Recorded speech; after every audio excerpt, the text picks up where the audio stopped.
The Platt Amendment was an amendment we demanded Cuba include in its new constitution, and it said very simply, the United States has the right to intervene anytime it wants in Cuban affairs. That way we could protect our interests, always with the threat of intervening, and actually we did intervene 3 times in the next 30 years.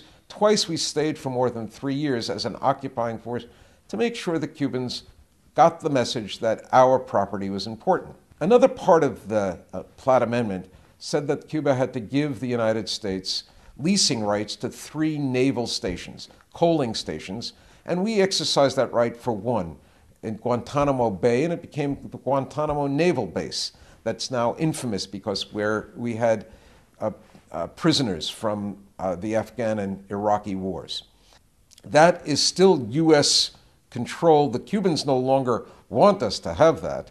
They've demanded we give it up. It's 117 square miles that we pay the Cubans $4,000 a year for in rent. They refuse to cash the check because that would legitimate our presence in Cuba. It's quite bizarre to have a U.S. naval base in a territory that's hostile to us this way.